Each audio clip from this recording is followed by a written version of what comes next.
Hello, I'm Jim Cuno, President of the J. Paul Getty Trust. Welcome to Art and Ideas, a podcast in which I speak to artists, conservators, authors, and scholars about their work. When Cunningham passed away, I think in part her reputation was based on her personality, the fact that she had lived so long, the fact that she was full of witty quips, and she wouldn't let anyone boss her around. But I think in some ways that eclipsed the work. In this episode, I speak with Getty curator Paul Martineau about photographer Imogen Cunningham.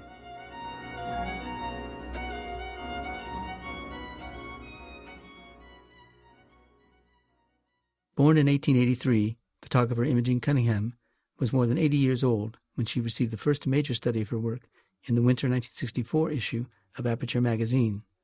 2 books followed in 1970 and 1974. Then after her death in 1976, numerous publications appeared, including Imogen Cunningham, a portrait, by the photographer Judy Dater.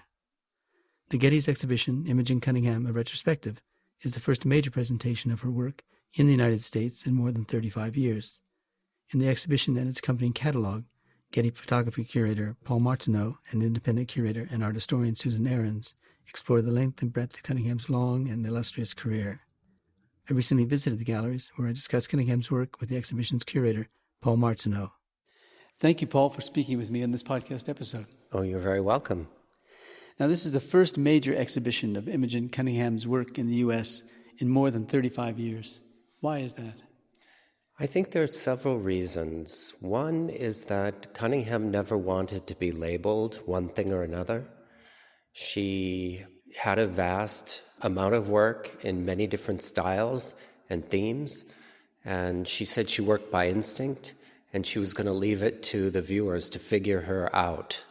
So I think that it's very hard to kind of put her in one spot or another, so that really didn't help people assess her work properly. Now, what was her background like? Where was she born, and how did she come to work in photography? She was born in 1883 in Portland, Oregon, and while she was a child, her parents moved several times, finally settling in Seattle. She comes from meager circumstances. Her father operated a street grading business as well as a coal and wood delivery business. When she was in high school, she decided that she wanted to become a photographer, and she answered an ad in a magazine and joined a correspondence school. And for $15, they sent her a camera and the instructions. So initially, she was self-taught. And what about her father, though? I think I have some memory about his influence on her. He was a very interesting person. He was a vegetarian and a teetotaler, a free thinker, and he didn't think the Christian religion had done very much for the world. So he would make taffy on Sundays to dissuade the children from going to Sunday school. She had an open mind, and that's something that he had in spades. He wasn't a judgmental person. He really believed in a kind of world that could be a much better place than it was if everyone behaved properly. And he also believed in hard work. And this is one of the things that Cunningham really kept close to her as she proceeded in her career. Later on, when the United States exploded the atomic bombs over Nagasaki and Hiroshima, Cunningham began wearing a peace symbol. And during the Vietnam War, she was a vehement pacifist and often recommended to her friends not to join the war. And she received some flack from her more conservative friends for this opinion. Who was Frances Benjamin Johnston, and what was her association with Cunningham?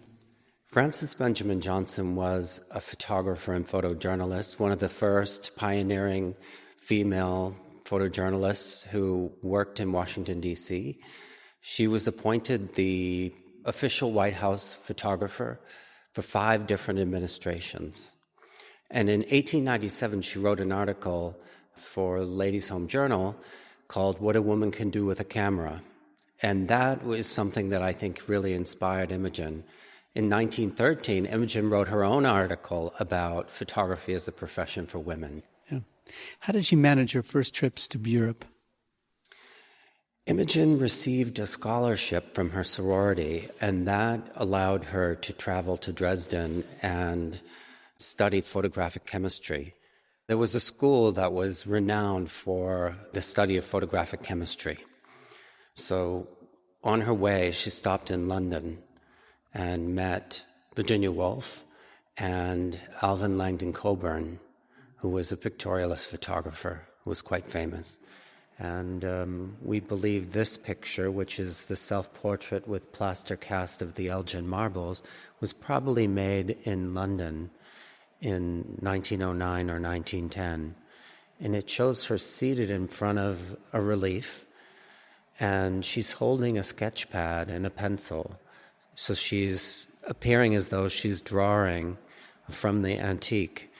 And it's interesting because she places herself in the history of art going back to the ancient Greeks.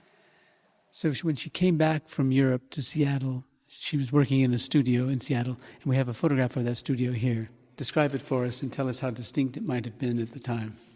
It's a little cottage in the woods. It's outfitted with all manner of art prints, and Cunningham purchased some dolls when she traveled to Germany so she could distract the children of her portrait sitters. What was her market like at the time? She was photographing mostly women and children. She promised people that she would make a good likeness and that it would be an artistic photograph, devoid of the kind of routine backdrops that photographers were using at the time. How did she advertise her work? She took out an ad in the newspaper, and she also advertised by word of mouth. What kind of market was there at the time in Seattle? It was a thriving city, so Cunningham had lots of opportunities to make pictures for people. When she began, she was the only female photographer working in Seattle, so I think that was a selling point. Now, what about these photographs? There's a portrait of the etcher Roy Partridge. This is a portrait of Roy Partridge, who was an etcher and was Cunningham's husband. They married in 1915, and she made this picture of him sitting in front of one of his etchings. It's a large-scale work where he's pieced together different sections of paper to make it larger. And they fell in love by correspondence. He was in Paris. She was helping support his stay there by selling his etchings. And he would send letters to her, and when he came back, as World War I was starting, to Seattle, they got married. The picture next to it shows him on Mount Rainier, and he's nude, which is very unusual for a female photographer to be making a male nude. And when the newspapers and magazines in Seattle got hold of the news, they called her an immoral woman. There's considerable mention of Mills College in your account of Cunningham's career. Other than its being a women's college and the importance that might have held for her, what was Mills College's role in Cunningham's career? Cunningham's husband, Roy Partridge, worked at Mills, teaching art and also running the art museum there.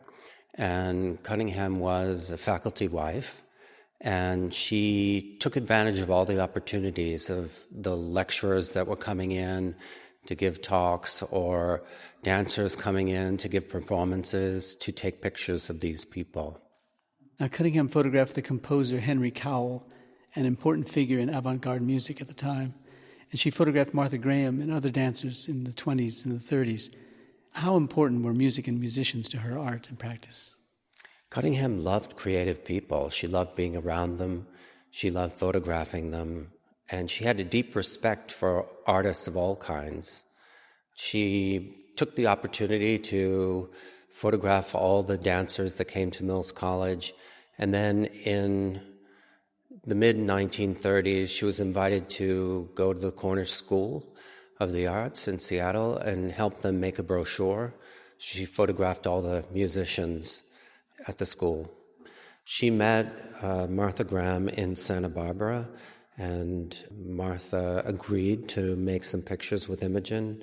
So the picture that we have shows her coming out of a barn. So there was a kind of dark space that she's emerging from into the warm California sun. And that's why it's so beautifully contrasting light and dark. Now this gets us to the point of 1921. So this is a couple of decades into her career. What was it like by this time for her? There was a big shift for Cunningham. In 1917, she moved from Seattle to San Francisco, and she took a few years off to care for her young children. She had one boy, and then she had twin boys, so she had 3 children in 2 years. What about the San Francisco women artists? What was its history? That group was started in the 1880s by a number of like-minded women who were independent. They were all exhibiting artists to provide other opportunities for exhibition for female artists. Cunningham decided to join that group because she felt as though women didn't have enough opportunities to exhibit their work, and it was a great space for networking between women. Cunningham was involved in a very male-dominated field, and I think having these friendships really helped her to gain confidence and influence other people. Cunningham was always looking to be a mentor for younger people, and I think this gave her the energy to go out and help others. Now we're in 1925, 1929, a portrait of 2 calla lilies. Tell us about the transition from the landscape setting to the individual object setting. Between 1917 and 1921, Cunningham makes an abrupt shift away from soft focus imagery, which was known as pictorialism, towards early modernism. And her pictures become more intensely defined, and she focuses in on the plants in her garden. One of the reasons why she started photographing the plants was that she had 3 small children, and she didn't drive. So she was chasing them around the garden. She took the opportunity to stop and make a few pictures. One of the interesting things that she did as well is that she would often put a black cloth or a black board behind the plants in her garden so she could photograph them in natural light, and it would look like she had taken them into the studio. What about this photograph of flax? It seems to be so abstract almost. Yes, that's what attracted us to it. It looks like a blade of grass that's just standing up very vertically, and she's really eliminated everything else from the frame. So you just have this kind of white backdrop. And it's startlingly modern. It reminds me of a barn at Newman Zip. Describe to us this rubber plant photograph. The picture of the rubber tree plant is cut off. It's kind of creating a diagonal trajectory throughout the picture, which gives it energy. Cunningham took a black board and placed it behind the plant. You can feel the warmth of the sun illuminating the leaves of the plant. Who was she inspired by this time? I think she was looking at the plant work of Karl Blossfeld, who was German, and she received some books on his work, and that helped her devise these compositions. Now, some of these photographs, the one we just described, the rubber plant, for example, is very sharply contrasted darks and lights. Some of them are much softer than that. Yes. Some of them are softer. I think that she wanted to kind of embrace the organic nature of the forms. Other times she wanted to sharply define the effect of light and dark on the plant. What about Edward Weston and his photographs? Edward Weston was a friend of Imogen's since the early 1920s. In some cases, the pictures look similar, and it's really tough to say who inspired whom. In 1929, he included her work in the Film and Photo exhibition in Stuttgart, Germany, where she was heralded as one of the early American modernists. What about her still life photographs? How do they compare to Edward Weston's? I think they're very different than Weston's. His are about finding the universal forms in all things, and hers are more concerned with the light and shadow on living things. So there's quite a distinction there, I think, between those two different poles. His tend to be anthropomorphic. You see in the shape of a pepper a kind of human form. And in hers, it's really a celebration of the light illuminating the forms. Now tell us about her portrait of Alfred Stieglitz standing in front of a painting by Georgia O'Keeffe.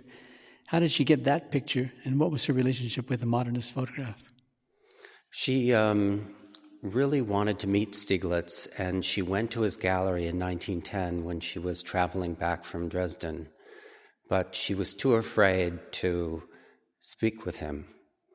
So in 1932, she had the opportunity to travel to New York, and she brought some of her own glass plate negatives and borrowed his camera to make the picture.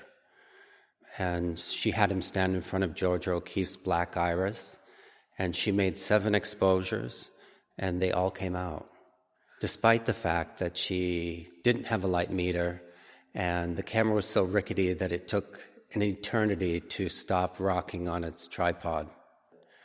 Stieglitz is closely framed, and his expression is one that includes some respect, but also some caution. This is a wall of portraits, everyone from the photographer Brett Weston to Edward Weston and Margaret Mather to Martha Graham, the dancer, to Gertrude Stein, the writer. Cunningham took the opportunity to photograph Gertrude Stein when she came to San Francisco to lecture at Mills College in the 1930s. Many of the people who are featured on this wall are either photographers or part of Imogen's family. There's a picture of her mother in the center where she's been melded with some kitchen utensils, signaling her role, her domestic role. And then adjacent to that is her father with a very long silvery beard. He looks like Father Christmas. And then to the right of that is a picture of Cary Grant. Imogen was invited by the editor of Vanity Fair to go to Hollywood and photograph men. He asked her what type of men she wanted, and she said, "Give me the ugly men. They don't complain, and they're not vain." So she went to photograph Cary Grant, along with other celebrities like Wallace Beery and Werner Oland. And later on in her career, when she was on the Johnny Carson show, he asked her about whether she thought Cary Grant was ugly, and she said, "No, he convinced me that he wasn't." Now, as there was a wall of portraits, there's a wall of nudes. Tell us where these were shot and taken and how she was attracted to them. After she had the little mini scandal in Seattle concerning her portraits of Roy nude, she put off making nudes for a little while. And then in the 20s, she started to get back into them. And these pictures were made in various locations, some in Los Angeles, some in Seattle, showing various sitters. The one here in the center, which is called Torso, is actually 2 torsos, a torso of a man and a torso of a woman, and they're intertwined. We don't exactly know who they are, but some scholars think that it might be Edward Weston and Margaret Mather. Now here's a portrait of the sculptor Ruth Ozawa. Tell us about the connections the two might have had with each other. Imogen and Ruth were introduced to each other through Imogen's son, who was a photographer who was doing mostly architectural views, and Ozawa's husband was an architect. And they had a 43-year age difference between Ruth and Imogen. But Imogen loved to be surrounded by younger people, especially creative artists like Ruth. And both of them believed that they shouldn't have to sacrifice their art to have a family life as women. And so they were both very determined to have their work celebrated and exhibited whenever possible. One of the things that made it possible for them to have careers while being mothers is that both mediums, the sculpture that Ruth was doing and the photography that Imogen was doing, were portable. So they could do them in the kitchen when they were sitting with the kids, or in the garden when the kids were running around. I think that was one of the secrets. What about the painter Morris Graves? What kind of relationship did Imogen have with him? Cunningham photographed him on a number of occasions, and I think the relationship goes back further than that. He was based in Seattle for the first part of his career, and then he moved to California after that. There's a very good portrait of him from 1950, and then later on, he wrote to Cunningham asking if she would come and make a new portrait of him, and that was in the mid-1970s. So she did, and she was walking around his estate with him, and she asked him if he would enter the pond that he had there so she could photograph him partially submerged in the water, and he refused, and she asked him again, he refused. So she took a picture of him standing near the pond, and she took a picture of the pond, and then she melded them together, and she put him in the water in her darkroom. Now here's a portrait of Minor White, the photographer. Why is this in the exhibition? Minor White was a friend of Imogen's, and he understood the difficult position she was in as she was turning 70. And she started to think, what am I doing? How am I being assessed? Is my career moving forward, or am I just kind of stalled? And she sent him a letter. She was complaining about her situation, and he agreed to help her put a collection of her work at the George Eastman House. And he also agreed to give her her first monograph at age 80 in his magazine Aperture. To celebrate that announcement, Cunningham decided to make his portrait. She asked him to go out into the garden. She hung a black cloth on her white fence, and she broke off some branches from a tree, a shrub, in the yard, and put it behind him, and made the picture.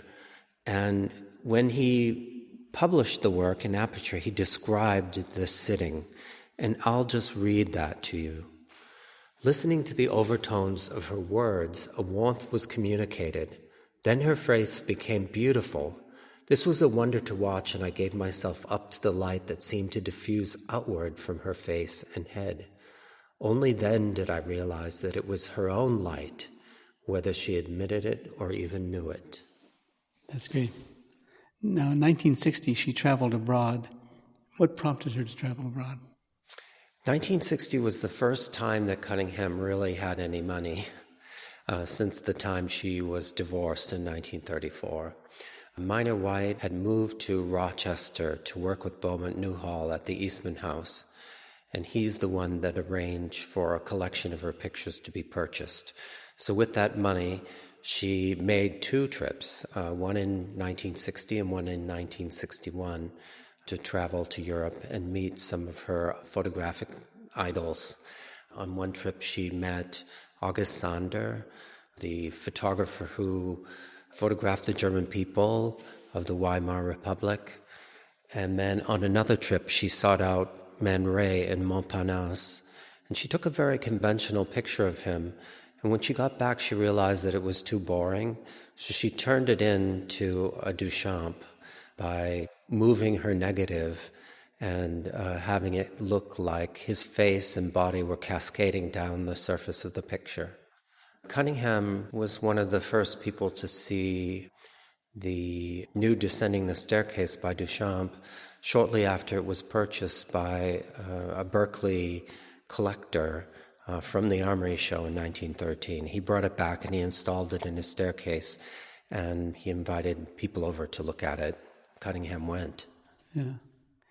Now, a decade later, she was photographed by the much younger Judy Dater, most memorably in Imogen and Twinka at Yosemite in 1974. 5 years later, in 1979, Dater published an important monograph, Imogen Cunningham, A Portrait, which includes interviews with Cunningham's family, friends, and colleagues. What was their relationship like, that is, Imogen and Judy Dater's, and did it mark a kind of revival of interest in Cunningham's career? Cunningham and Dater met in the late 60s or early 70s, I believe, and it was at a photographic workshop. They both were really interested in portraiture, and I think they found that they had a common bond in that. And they became friends. And after Cunningham died, Data had collected information, did oral histories with all her friends and colleagues, and then assembled this book, which did lend itself to a revival of interest in Cunningham. Around the time that she died, I think that Cunningham was being celebrated in part because of her age. She was 93, and she was still a working artist. She was sort of the Grandma Moses of photography. Cunningham was active until she died, but at that time she was involved in a project called After 90. Tell us about that. When Cunningham was 92 years old, she took on a new project to create pictures of people of advanced age.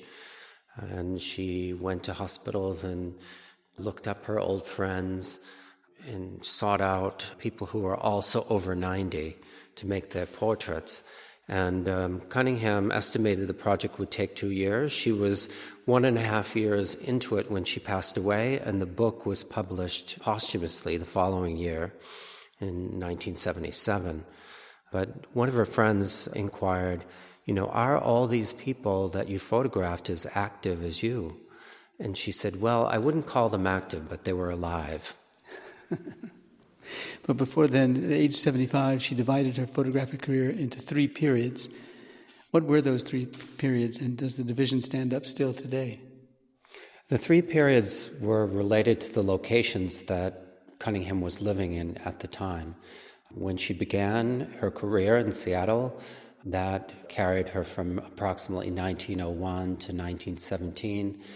Then she moves to Berkeley, and after a break, she resumes her career in 1921. She lives in Berkeley and uses Mills College as a kind of way of finding photographic subjects. And she decided then in 1947 to relocate to San Francisco, and she purchased a bungalow in the Russian Hill neighborhood at 1331 Green Street, and she remains there through the rest of her life. She passed away in 1976. When she died, what was her reputation like, and what is it like now? When Cunningham passed away, I think in part her reputation was based on her personality, the fact that she had lived so long, the fact that she was full of witty quips, and she wouldn't let anyone boss her around. But I think in some ways that eclipsed the work, and I think this retrospective has gone a long way in reintroducing not only her work to a new generation, but also to scholars in the field who might know her most iconic pictures, but really don't know the depth and extent and variety of her oeuvre. And that's what this exhibition means to correct. Exactly. Yeah. Well, thank you, Paul, for speaking with me this morning. It's a beautiful exhibition. It's my pleasure.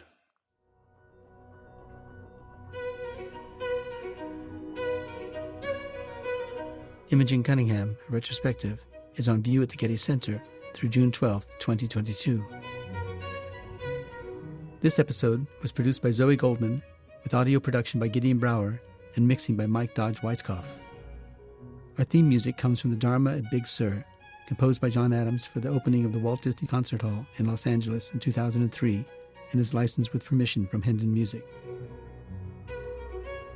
Look for new episodes of Art and Ideas every other Wednesday. Subscribe on Apple Podcasts, Spotify, and other podcast platforms. For photos, transcripts, and other resources, visit getty.edu/podcasts. And if you have a question or an idea for an upcoming episode, write to us at podcasts@getty.edu. Thanks for listening.